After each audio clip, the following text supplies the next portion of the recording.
Good day everyone! Welcome sa akong life is this akong vlog. Again, this is Sarah Vlogger, a day in my life as a content creator. I'm starting to make a mini vlog. Let's go! For today's video ay maglalaba at maglilinis tayo. At yan nga, kagigising ko lang, pumunta agad ako sa labas para tingnan kung may tubig. At sa kasamaang palad ay walang tubig. Kaya ayan, pa coffee na lang ang iabab na to. Coffee tayo mga palangga with tinapay. Sana all palangga. By the way, sa mga oras nga palang yan ay iniisip kita. Charis. Sino ka ba para isipin? Pagkatapos ko nga palang magkape ay naisip kong iligpit na lang ang aking lalabhan. For today's video ay ito nga palang aking mga labahan. Nasa loob pa po ang iba. Todo pa cute mga ngayabab na to, kala mo naman di mapapagod sa paglalaba. Habang naghihintay nga pala ako ng tubig ay naisipan ko na lang magwalis. Kung gaano din ako katangkad, ganon din kaliit ang walis. Shoota, sigurado, balik likod ko dito. For today's video ay sipagsipagan nga ang ngayabab na to. Charis, masipag talaga ako. Baka nga rin gusto nyo din magpalinis, 100 lang bawat segundo. Charis. Kailangan ko talagang maglinis dahil minsan lang ako nasa bahay. Sa kasamaang palad kasi hindi bumaba si Juan kaya ayan, apakasipag ang iabab.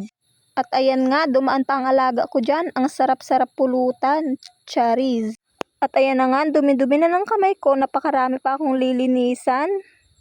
Super kalat talaga ng bahay namin. Fast forward nga tayo at dahil nga nasisilawan ako ay kumuha na ako ng salamin. Dami naman kasing kaartihan sa buhay ng ngayabab na to. San kayo nakakita na nagugunan ng nakasalamin? Relax, ako lang to. Pero dahil buhay ko to, wala kayong pakaalam kung magsalamin ako. Charis, nasisilawan lang talaga ang ngayabab na to.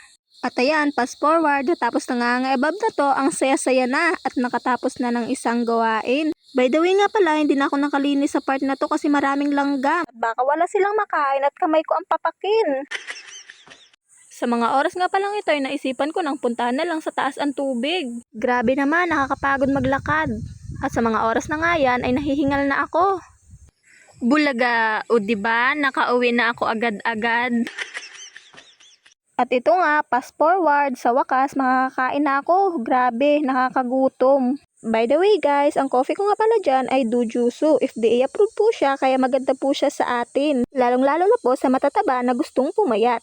Meron nga po pala ito sa aking TikTok shop. Visit na lang po kayo doon at mag-check out.